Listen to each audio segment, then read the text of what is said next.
There is no reason for us to cause our own extinction.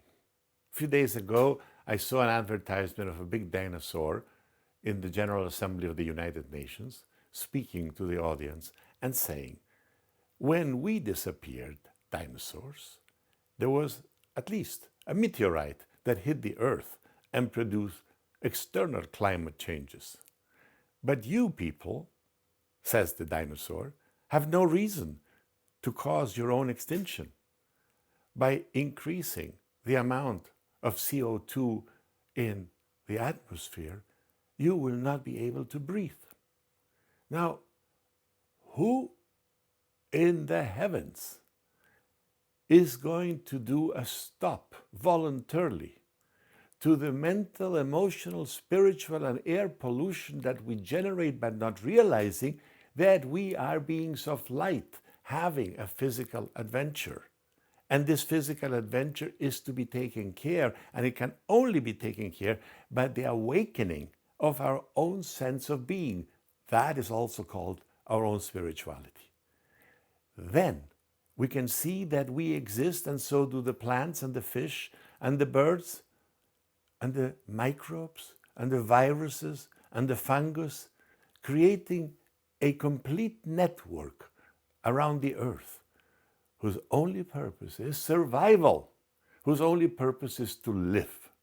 And the song "to live" is repeating itself in every living form, but we can become conscious of it, and as we become conscious of it, we change our perception of the world, and we do try at least not to commit the crimes with nature that we have been committing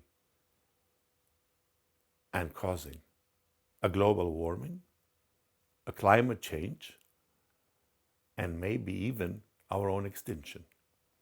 I have dedicated my life to speaking about this and doing an impact and an effort. And I remember back in the early 70s when I spoke about the ecology, I would be laughed upon.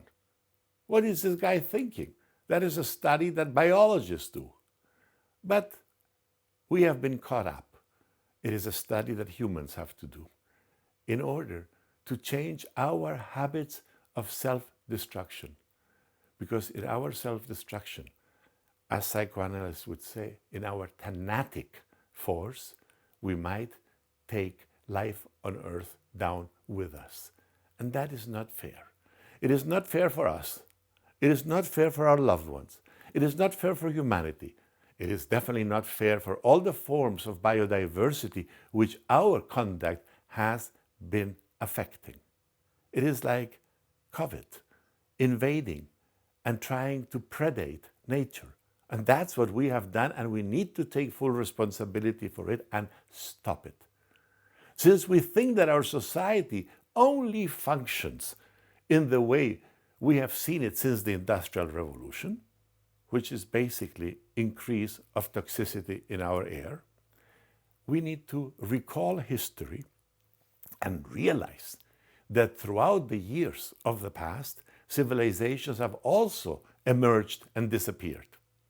And we have had to adapt ourselves to what? To progress, to technology, to a position in the cosmos, and to the shift of behavior from destructive to constructive. And that is where the awareness of our own soul comes in. Soulless entities don't understand that everything is alive. No life in the cosmos, no real feelings in our pets, no life in our atmosphere, and therefore discharge of polluting elements. Physically, toxic emotionality. We have even been ruled by governments which have only one thing in their mind, which is themselves and their re-election.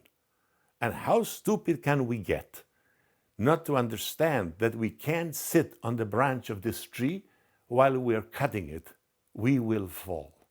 So I invite you to explore the power of breathing, the power of being, the power of slowing down. And when we slow down, we enter an electromagnetic field which is already in harmony with itself. And that's where meditation, contemplation, reflection, inquiry, and good company come into place. And what I mean by good company means furthering the previous four. We need to inquire about our destiny. We need now to study professions that only fit in like a torque in a machinery so that we have a means of survival. We need to create the appreciation for life, which already gives us the survival and the ability to do things that will increase our human potential, not in competition with others, but in clear, compassionate cooperation. Thank you.